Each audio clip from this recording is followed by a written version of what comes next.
Hello, my friends. Welcome to the Life Shift podcast. I am here with Michael Kaye. Hey, Michael. Hi, how are you? Well, we were talking before, and I am quite warm. And as a podcaster, you can't really have fans on and air conditioners over here. So we're going to see how baked I am by the end of this episode. I will admit, as long as you keep this a secret between us two, I have AC somewhere in this room because I will not actually make it through. Well, that's okay. You're a guest. You can do whatever you want. I'm sure there'll be like some kind of sirens happening in the background and trucks and stuff driving by my house. So, well, I'm in New York City, so this is a very quiet city. I wouldn't expect any background noise. You're right. I mean, it's very low key. Like, not a lot of people travel in and out or just live there at all. Pretty chill. So, you're right. Pretty chill. Yeah, we have a mutual connection and a former guest of the Life Shift podcast, Christina, and they were like, you have to speak to Michael. So no pressure today. On you. I'm prepared. I'm ready for this. Okay. Well, and here's the thing. It's your story. And so, when I started the Life Shift podcast, it really stemmed from my own experience as a child. When I was 8, my mom was killed in an accident, and my life, was never going to be what it was because my parents were divorced. My dad lived in another state. It was very much like, oh my God, like I have to start fresh now. And so no one knew how to help me out. And all that time I was like, do other people have these significant moments in their lives where nothing is ever going to be the same again because they've kind of either made the choice to do something or some kind of external force has happened? And now I'm in the 90s of people that I've talked to for this show.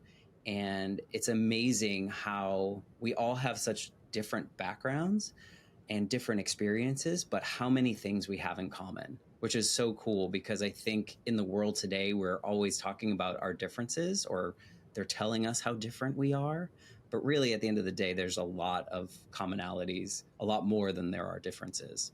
And so I'm excited to talk to you. Well, what I love about this podcast and the platform you've created is that, from my perspective, when I look at social media, and this is not a criticism because I absolutely love social media, but what people tend to project on those platforms makes people like myself feel very isolated in many different experiences because we're not talking about these deeper moments, these life changes, these pivotal times in our lives, but we all have some kind of moment or some kind of situation that has happened to us. And to your point, there's a lot that we have in common. Yeah. Well, and this is I think I'm in my 40s now, and growing up, life was very performative. Even before social media, it was very much, like, how great were your grades? What was your SAT score? What college did you get into? What jobs did you get? Did you get promoted? And those were all the things that we talked about. But when we look a little bit deeper, there was probably a lot more going on that we can all relate to. And I think maybe now 2022, 2023, I think we're venturing into the state where there's a little bit more vulnerability shared. I don't think that we're necessarily in a lot of companies now. I think we're bringing the love that we have into the space now and not leaving it at the door. I think there's just a little bit more happening, not where it should be, but I think there's hope. I agree. So, let's get into your story. I think it's helpful to the listeners to kind of understand, maybe a little bit, kind of paint the picture of what your life was like leading up to this moment. So give us a little bit of insight into who you were, and then we can talk about that moment and then go from there and see what we talk about. Absolutely. Well, first, hello to everyone listening. My name is Michael Kaye, and I'm a Capricorn. So I'm always going to start with what I do for work, because what else would I possibly talk about? So I'm the director of brand marketing and communications at Archer, which is a new dating app for queer men. And when Matt and I were chatting leading up to today's recording, and I had to think about a pivotal moment in my life, the one moment that really stood out to me was when I chose to come out. which is not going to surprise anybody who's part of the LGBTQ plus community. So to take a step back, leading up to that, everyone tends to ask the same type of questions to anyone that they know who is queer. And one of those questions always happens to be, when did you know? It's, Mm. the first question I tend to get from people. And I wouldn't say I woke up one day and said, oh, I'm gay. And that was that. It was a lot longer of a journey, a lot more challenging and difficult. For me, if you ask me that question, the way I would answer is, in seventh grade, when I was at camp and I was a child, I remember looking at a male lifeguard at my camp and thinking, I feel something in my body that I don't know if I should be feeling towards someone of the same gender. So for some reason, decades later, that's always the moment that I pinpoint Mm. as the first part of my life, or the first moment in my life where I felt othered or I felt different. And in terms of my sexuality, there had been several moments leading up to that where I felt different. So for background, I'm adopted. I was raised by my maternal grandparents. So there's one moment of feeling othered. When everyone in school went home to mom and dad, I went home to grandma and grandpa. The other point of feeling othered was I was raised Jewish. I grew up in a Jewish school, and my biological dad was Puerto Rican, which meant I had a very different sounding last name than anybody I went to school with. So the name was another part that was a really big issue to me. I was surrounded by a lot of Katz and Cowan and Cohen and all these really Jewish sounding names. All my teachers were Israeli. So there were so many moments in my childhood where I knew it was really evident how different I was. And that was always in relation to my family dynamic, my ethnicity and race. And then as I got a little bit older into pre-teenage, it started to be about my sexuality. And that was when I started to hear like the bullying began. It was, Mm. you're so gay, or other words that I personally am never going to say. And that continued throughout Right. high school, that continued throughout college. I remember in high school, all 4 years, being bullied to an extent about being gay, people questioning my sexuality. And I remember going to a counselor in high school, someone who worked at my school, and they were really trying to prod me and prompt me to come out. And at the moment, it felt so invasive and so Mm. evil. And now looking back, I really understand that they were coming from such a genuine place, and they knew that something had been, buried deep inside me. And I think they were trying to create a space between us two where I would feel really comfortable talking about this. And they were doing their best to let me know that there is a whole group of people here to support me if this is the journey I choose to take. And when I say choose, I clearly don't mean choosing to be gay. I mean choosing to come out at that time. But it took me a while. I went throughout Yeah. high school being closeted. I went throughout college being closeted. I didn't come out till I was almost 23 years old. So I had graduated college. It was the summer after I'd graduated. And I didn't come out till I was actually in my first relationship with a man. And it Mm. was with someone who knew going into it that I was closeted, and there'd be certain things he would have to deal with as someone who's dating someone in the closet.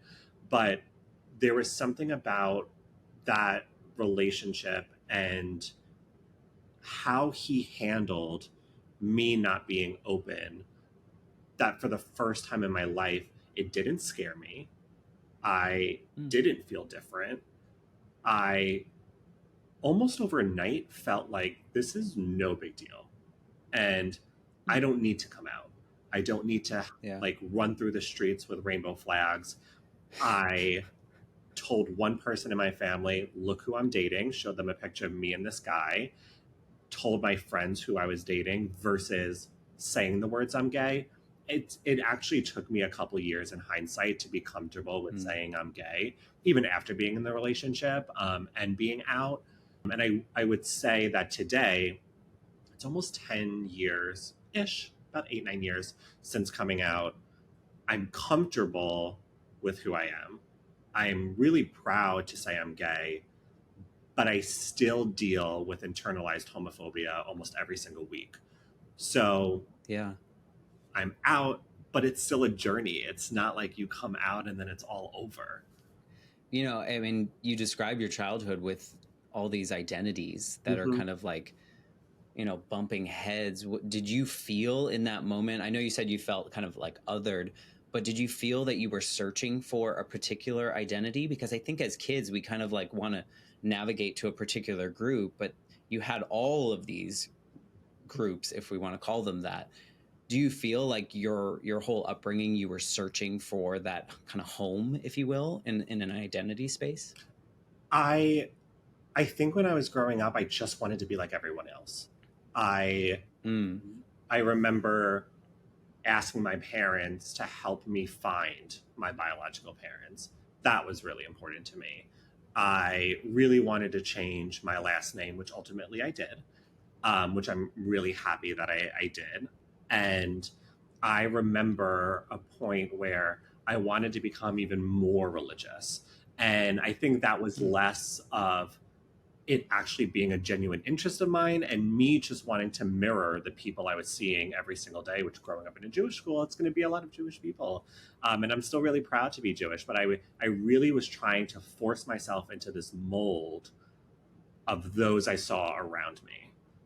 I mean, I think that's common, but a lot of us are kind of conditioned that this, you know, we don't have to fight those particular buckets or groups or ways that we feel othered, you know, in that space. I can imagine, I was talking to someone yesterday about how they grew up in like a Jehovah's Witness community in Sardinia, and all, you know, they played the role because they just didn't want to stand out, but they knew they had to not be in that space because they didn't feel like they belonged. Did you have that sense, or did you just wanted to belong? Did you have a sense that like, I know this isn't me, but I want to do it because I don't want people to look at me as different?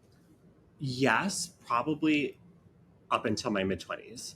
It was, I feel like most of my life at this point, because I'm only 31. I came out at almost 23, Congrats. so it's a lot. Thanks, really proud. So I would say, obviously, for most of my life, I forced myself to be something I wasn't to the best of my ability. You know, there's only so much we can do. Yeah. But I remember in college, I would paint this picture in my head of what I assumed a straight person would be.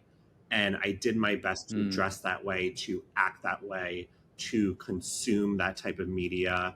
I had no idea what The Advocate was, what Queerty was, what Out Magazine was, would never even look at those publications. I watched conservative news because that was the mindset I felt like I should be having. I went so far to distance myself from anybody that I knew was openly queer in college. I remember there was a gay guy who was adjacent to my close friends group, and I would never speak to him. I would avoid him, would definitely not talk to him in public.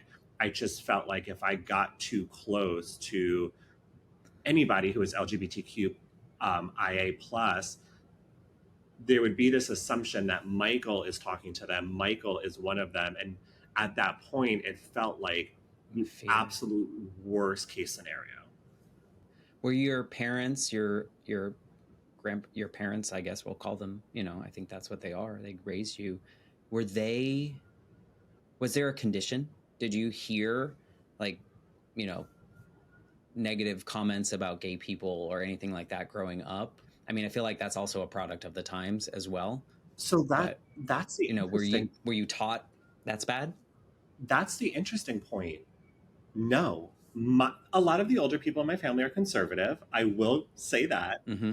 I Yeah. but I also grew up in New York. It's a very progressive state. I grew up outside of New Right. York City. My parents are city born and raised. For anyone who knows the Jewish community, a common joke when I came out was like, "Oh, I'm sure your parents don't even care about that. They just want to make sure you're marrying Jewish," which was totally the question that when I first talked about my boyfriend to my mom, she was like, "Do you still want kids? And is he Jewish?" So like, I am really blessed that when I came out, I did not lose family. I did not lose friends. It didn't change any of the relationships in my life. It actually made them a lot better because for the first time ever, I could Right. show up as my truest self. So, no, there wasn't anything that happened in my household or was said in my household where I thought this was the worst thing to possibly be. It was in the Yeah. media where I was taught Mm-hmm. that. It was every time I saw a show or a movie or a story on the news about a queer person, the story, the experience of that person was grounded in trauma and violence. I Mm-hmm. only saw stories about queer people coming out and being kicked out of their homes or beaten to death or murder. It was horrific, horrific stories.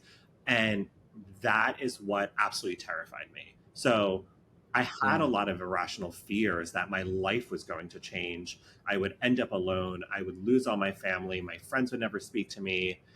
And that didn't happen at all. Well, and you said that even to this day, in some capacity, you have some kind of internalized homophobia. Mm-hmm. Do you think that was like beat into you from the bullies as well? That the bullying that you went into because of that? And like, why do you think it still exists if you're open and doing what you do for the world and creating connections for the world in your current role? Yeah, Why do you think you still have that? I think there's a few factors. It's absolutely part of it is definitely the bullying. I'm Mm-hmm. someone who I will remember every single negative thing anyone has ever said to me. I keep it locked in a little box in the back of my head, but I can point to Yeah. someone, I even remember their name, who said something Yeah. rude to me about my physical body when I was in seventh or eighth grade. I remember where I was. I was in the hallway of my school on the first floor. I remember how I felt in that moment. So I'm someone who it's really hard for me to forget words, and then how I felt when hearing those words. So that's definitely one part of it. Another part of it is I, and everyone has a different journey in coming out and what happens afterwards. For me, it's been really challenging, even over all these years, to relearn who I am. You know, for so long, Mm-hmm. I wanted to Right. be something else. And it's really hard for me to break out of that box completely. So when I think about the internalized homophobia that I have, the reason why I think I'm dealing with it is because there are so many moments where I'm in queer spaces that I don't feel comfortable. I do not feel like I fit in. I still feel like an outcast, which is really challenging because this is my community. So to feel othered with my straight friends and in straight Mm-hmm. spaces, to also feel that to an extent in queer spaces is really hard. How Yeah. I've tried to work through that is by showing up in these spaces time and time again. And each year it gets easier and easier. You know, I mentioned that I didn't, all my relationships stayed the same after coming out, which I recognize is not a, you know, that's not the norm. And I'm really, really blessed to have that experience. And after a few years after I had come out, I thought, well, what am I doing as a person to help my community and the people who don't have this experience? And I wound up on the board of the Human Rights Campaign where I volunteered for the past 5 years. And that was, or for over 5 years. And that was my first experience in being surrounded by queer people in large spaces. And it was eye opening. And then I came out in 2014. It wasn't until 2018, 4 years later, that I went to my first gay bar. And that was Mm. really challenging to me. I remember tearing up when I was sitting there, and it wasn't out of uncomfort. it wasn't out of anxiety or anything like that. It was just so overwhelming to be in a space where Mm. so many people were like you, still very different from me, but it was really powerful. And I mentioned at the beginning that I now work for Archer, which is a new dating app for queer men. And we just had a couple weeks ago our first consumer event in Fire Island. And for anyone who knows, that's a huge gay mecca. And for the weeks leading up to the event, I was dealing with severe anxiety, probably more than I have in recent years, because I was just so anxious about being in a space with all these gay men. And all I thought about was how uncomfortable I'm going to feel, how insecure I'm going to feel, how it's going to Mm. be a really bad experience for me. And it was so warm and welcoming, and it was so powerful and such a great moment to be surrounded by my community, that I think if I keep showing up in these spaces, I'm going to find my chosen family within the broader LGBTQ plus space. But it's definitely a journey. I think you're right. I think that when we put ourselves in those situations, despite anxiety, despite the feelings that we might have, we realize that, oh, none of the things that I worried about happened. And so maybe the next time you feel just a little bit safer, not safe is maybe not the right word, but you know what I'm saying, like for your own self, like in the sense that like you do belong, you are a piece of this. It's interesting to me, and I'm curious how you feel about this, is that, you said that all the people that you had good relationships with, you maintained that when you came out to them. Do you feel that you were still you before and after, or do you feel, because I think sometimes I think when people say something out loud that maybe they were hiding for a long time, there's more freedom to be a different way, and therefore sometimes those relationships go by the wayside. Do you feel that your before and after were very similar? I do. There are definitely parts of me that I wouldn't speak about, Mm-hmm. but I do feel like I think there are different versions of me. I think they're both Mm-hmm. me at the core. Sure, I acted and behaved in a slightly different way prior, but I do still Yeah. think it's me. And again, I'm so lucky because I actually found this out recently that so for background, I'm still friends with all the people I lived with freshman year of college. We were all random roommates, and we built such a strong friendship that, we're friends now for over a decade. And that's, again, just another moment where I feel really blessed. And I found out recently that all these bro-y straight men that I am best friends with actually had a conversation about me freshman year. Mm. And in that conversation, it was, this kid is gay. He clearly does not know it. It is not our job to out him. It is our job to protect him at all costs for these next 4 years. Wow. So that's why I feel like it is the same me prior and after, Right. with some slight changes. But I think it's because I found myself surrounded by people who created a space where I could slowly be myself. Well, and they created a space where you could feel safe enough to do that, and then slowly start to share with the world. Was there was there a trigger in which you, like, publicly, did you ever publicly tell, or did you just share like, this is who I'm dating at the time? Was there ever like a more public coming out of sorts for you? No, I mean, surprising, as someone who loves attention, I did not have some big coming out moment.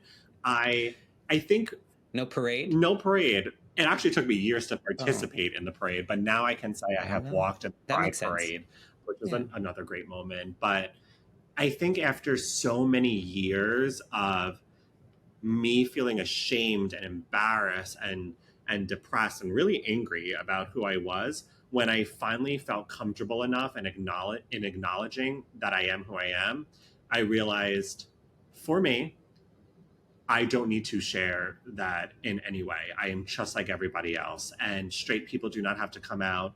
So I'm absolutely not going to come out. And the way I did it was threw a photo up on my Facebook, dating myself now. Yeah. My profile photo was my It boyfriend and wasn't I. MySpace. Oh yeah, yeah. My profile photo was my boyfriend and I. I put in a relationship. Obviously, it was with a man, and honestly, I called it a day, and that was it. Yeah.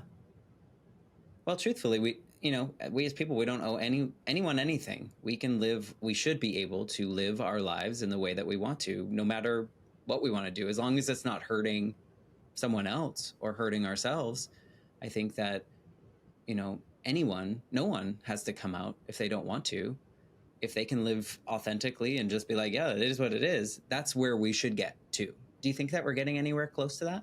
I do, and I see that in a lot of the rooms that I've been in with the human rights campaign. You know, it's I think volunteering with that organization has been so rewarding for me because I get to see the experiences of queer people at all generations. There are people that I've worked with in their 40s and 50s and 60s, and especially the people on the older side have talked about how they could not even come out in the workplace. They had to keep their relationships Right. completely hidden. And even as someone who took a while to come out, that feels so foreign to me. Like, I can't imagine hiding who I am within the workspace.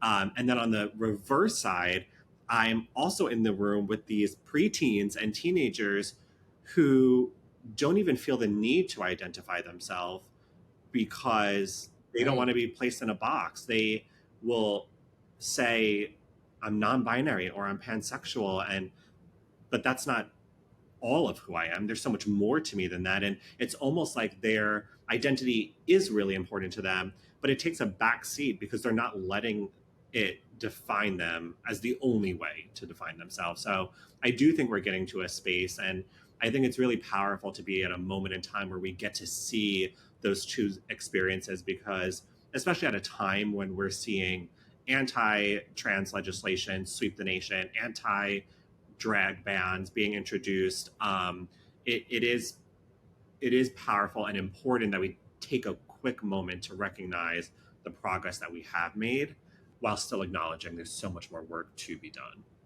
How does anyone else's identity affect us?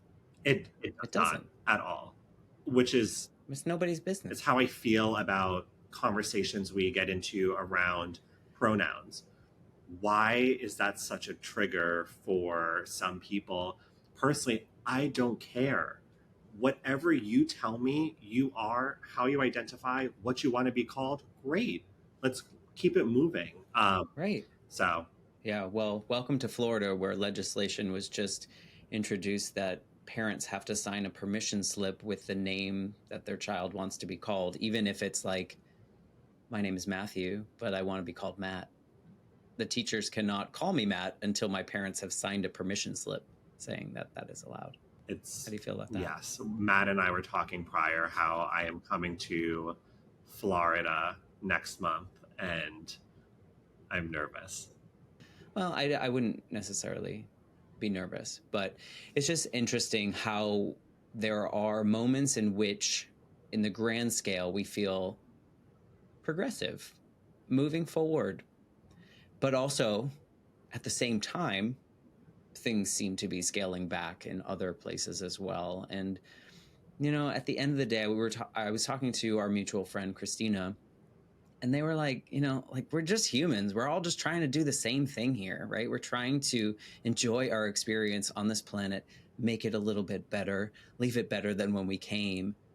And if we're not doing that, then you can talk to us. But none of the decisions about our identity, who we like, any of those kind of things should matter, because they don't affect anyone but ourselves. Absolutely. I really, it, Yeah. I really just don't. It's challenging for me to wrap my head around how. And again, this is probably a very different mindset than I would have had a decade or so ago. But it's sort of bizarre to me how angry people get about who people choose to share their life with, or how they want to show up in a space, at work, in a room, wherever it is. I don't know if it's something that I'll ever fully understand beyond the fact that I do think there's a group of people who feel threatened when there's change coming. And I understand that. I think change is scary for people, but I think it happens. We need to go with that. And this is a weird segue, but you are affecting change by what you're creating with Archer. And so how does your story play into why you're part of that and why you've created that? Yeah, so when I had graduated college, I the spring of 2014 was when I first started to hear about dating apps. And I was in a space in my life where I was slowly getting open to meeting other men. I did not want to do it out in the open in my hometown where people would see me. So I had no choice but to quote unquote come out on a dating app. And for me, the obvious choices were gay dating apps. So I downloaded one of the biggest ones that's still around today. And all I saw on the platform was a lot of black squares, a lot of blank profiles, a lot of torso photos or photos of other body parts. And it sounds silly now, but at that moment, it was really traumatizing because I thought, here I am coming to a space built for my community, and I have to hide myself in this space as well. Like, I don't even feel welcomed here. And luckily, I had heard about Tinder, and I downloaded Tinder and started swiping as one does on Tinder, and matched with a bunch of men and had a lot of conversations. But I was so nervous to actually meet up with them in person. And there was only one guy that I felt something about him felt safe. And I decided to meet up with him. And everyone who's online dating and single is absolutely going to hate me right now, but I'm still dating him over 9 years later. So we are still together. Thank you, Tinder. Shout out. That's one of my favorite dating apps of all times now. But when we created Archer, the reason why we wanted to build a brand new dating app is because we felt all the biggest players in the gay dating space have been around for over a decade. There's been little to no innovation for this part of the queer community in years. So when we created Archer, we created it today for today's daters. It has been built over the past year. We listen to a ton of queer men who are part of Gen Z, who are millennials. We actually interviewed over 1,200 queer men leading up to the launch. We partnered with GLAAD. We built a group of community advocates, which are queer men from all different backgrounds in New York City, which is where we opened up first. And we really brought people in from the community to help shape what this app becomes. It's also, and I'm really proud to say this, the head of marketing, which is obviously me, so it's weird to talk about myself in a third person, but the head of marketing is an openly gay man. The head of product is an openly gay man. The head of data science is an openly gay man. There's so many people internally too who are part of the community who have helped shape what this app has become. And what's different about Archer is that we don't want to be part of we don't want to be an app that encourages anonymity or secrecy. We are leaning heavily into celebrating who we are. And the way we're doing that is when you create a profile on Archer, you need to upload a photo of your face as your main profile photo. And we then selfie verify that along with every other photo that you upload. So when you open Archer, all you're ever going to see is a sea of faces. Now, we know some of y'all want to send some saucy photos, and we don't want to stop you from doing that. So we have private albums on the app. That's a space where you can do that.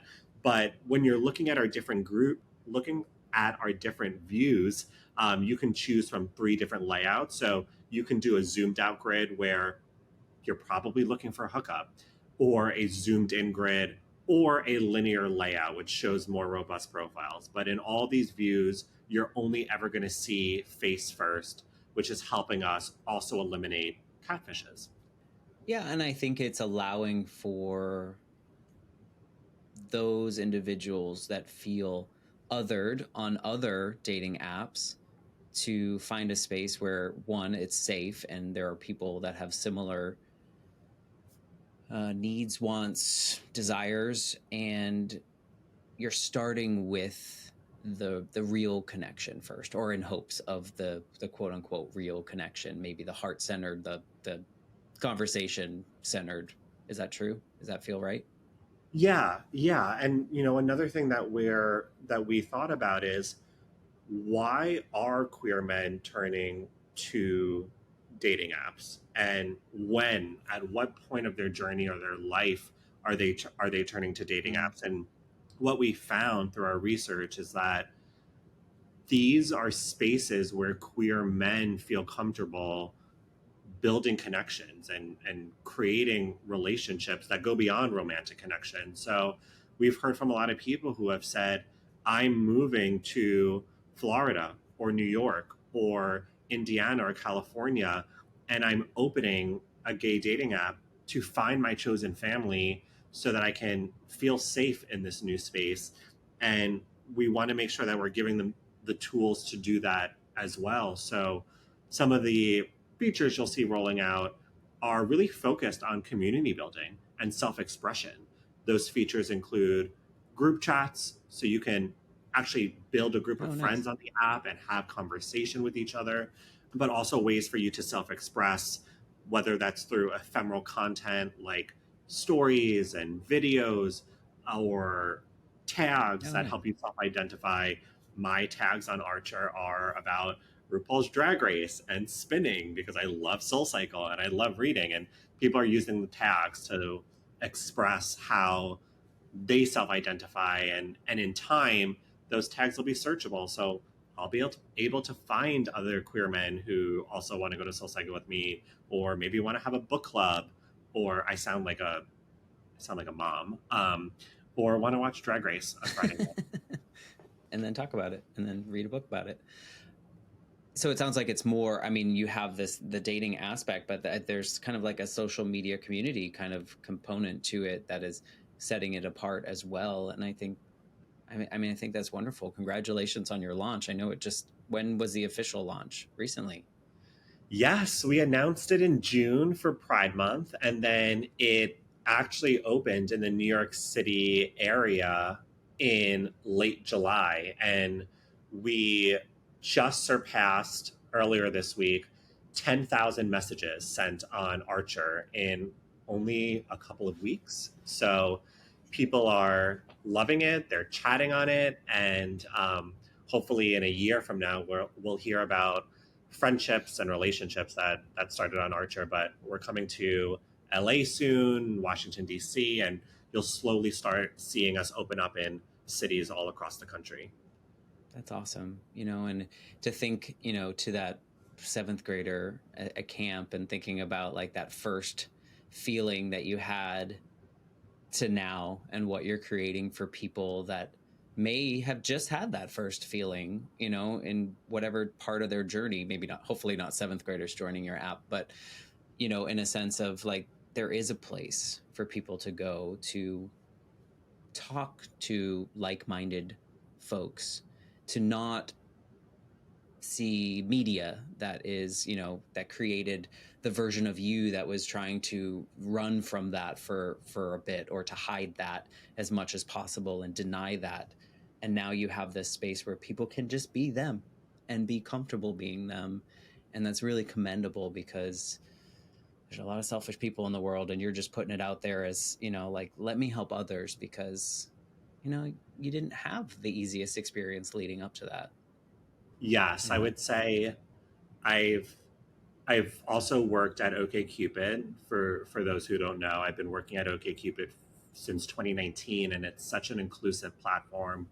It was the first to expand gender and orientation options, first to introduce a pronouns feature. So I've always really loved my work with that brand. And it's been so rewarding, but it's such a different feeling working on Archer. And I've had a lot of these conversations internally. For those who know me, know I cry at the drop of a hat. I am truly my mother's son. I remember I would come home and see her crying in her bedroom, and I'm like, "What's wrong?" And she's like, "I'm watching Oprah." And that's how I am with commercials and movies and everything. But there's been a lot of tears on my end shed internally leading up to the launch of Archer. And it's because it's, to your point, it's amazing to look back and see where I was 20 years ago, how I felt about my identity, and to now be leading marketing for a queer dating app and be so proud to be part of this work and to hear about, even this early on, the lives that we're impacting within the queer community. It's truly amazing. And I've said it internally, this app, had it been around 10 years ago, would have totally changed my life. But you had Tinder, so that was good. It seems to But have thank you, changed your life Tinder. as well.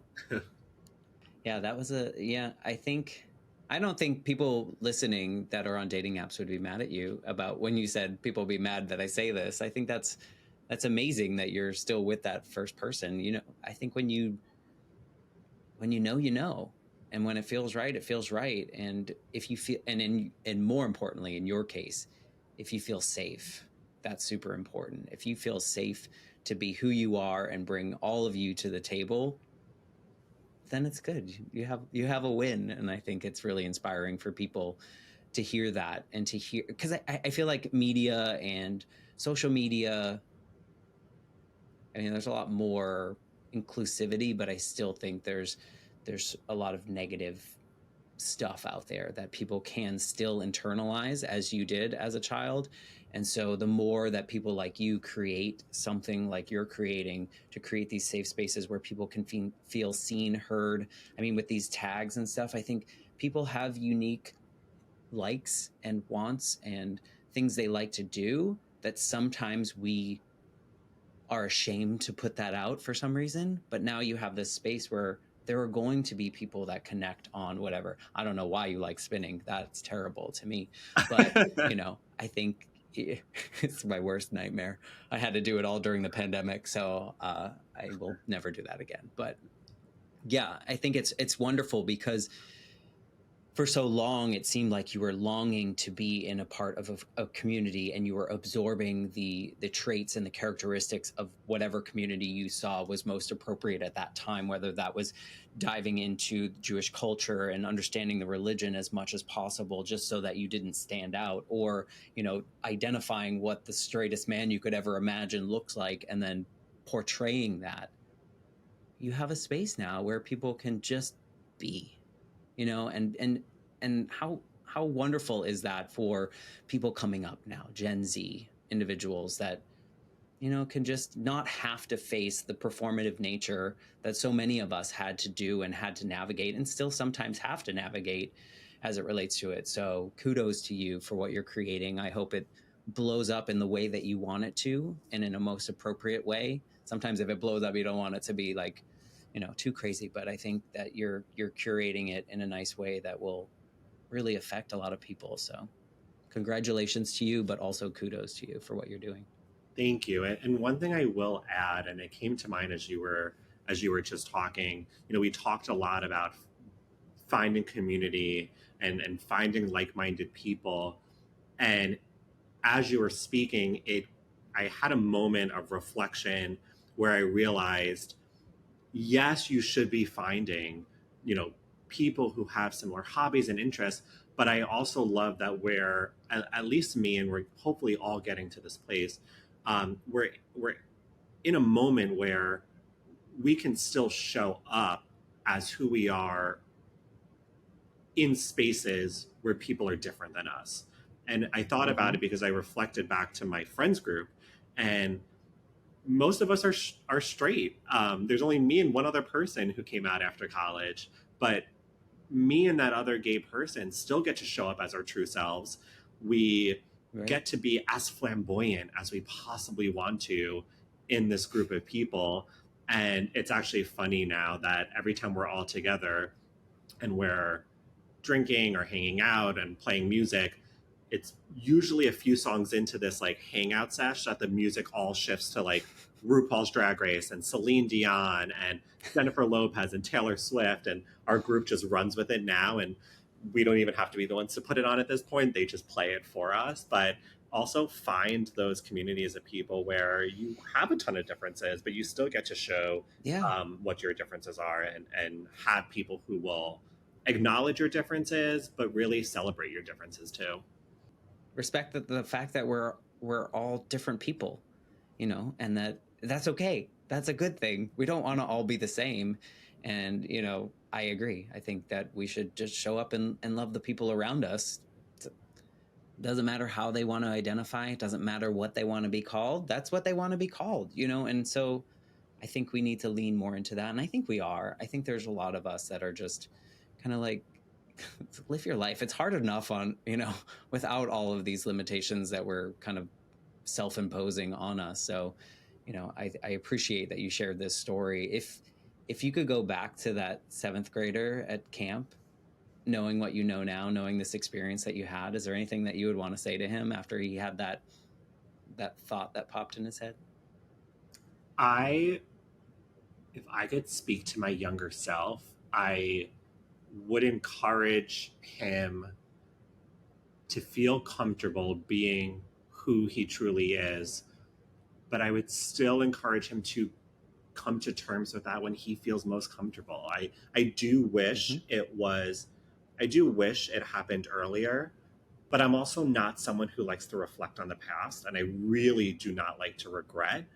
I like to just live in the moment and look forward, but I just wish sometimes that it happened a little bit earlier. And I wish there weren't so many moments in my life that I just felt so broken down and empty. But that also encourages me to just live life so much better now and not be apologetic about who I am, which I'm absolutely not. Well, and I think there is something to be said, and maybe those of us that have experienced some kind of trauma, we understand that our journey was our journey in the way that it was supposed to be, and those moments actually made this version, right? Mm-hmm. And so, maybe had you come to terms, if we want to call it that, with who you were, accepting of who you were earlier, maybe you wouldn't be doing what you're doing now. Maybe you would have gone down a different path. And so, I think a lot of those moments serve us really well if we have at least, had enough awareness and reflection time to look back on them in a positive way, and seeing how they've formed the current human that exists in the world. Yeah, maybe I needed that time. I mean, I don't know. I'm not going to tell you. I know I look back on my experience, would never wish this on, an 8-year-old kid that his mom died. I would never wish this on someone else. But at the same time, I'm grateful for the experiences that this long grief journey and whatnot has given me. And so I wouldn't go back and change things, as terrible as that might sound, because I wouldn't be this version of Matt sitting here, being able to talk to all these people about your amazing stories and the things that you bring to the world and the way you inspire other people. And so, as hard as it is to say, I'm grateful for the journey. And so that's why I brought that up. I love that. How can people connect with you or find you or be in your orbit? Or is that something you don't want? How can people reach out to you? So you can find me at Michael KPR on Instagram, Threads, TikTok. Although I'll be honest, I don't post on TikTok. I'm not cool enough. I just watch all your videos. Me neither. But yeah, you can connect with me there. Happy to answer any questions. And then in true Capricorn form, I clearly have PR in my handle, what I do day to day. So just always about work. Yeah. And you never know. Someone might be listening to this and feeling as you did as a child, and maybe they just want to say, hey, you helped me look at things in a different way. Or, my goal really with this show is that each episode finds the ears that really needed to hear it at that moment. But what I'm finding is that people are resonating with stories that are not even remotely like similar on the surface. It's something you said in the way that you talk about your journey that really resonates with them and makes that connection. So I know for a fact that your episode will do that with our goal of at least one person, but there'll be many people that can resonate with your story. So I appreciate you sharing it today. I'm happy to, and I hope so. And if anyone's listening who has a similar journey and you're feeling alone, just know you're not alone. And I am always happy to be part of your chosen family. Well, thank you again. And those of you listening, if you are enjoying the show, I'm not going to ask for ratings this time. I'm going to ask you to share your favorite episode with someone, because word of mouth seems to be the best for us indie podcasters out here doing it all. So thank you very much again, Michael. And I will be back next week with a brand new episode of the Life Shift Podcast.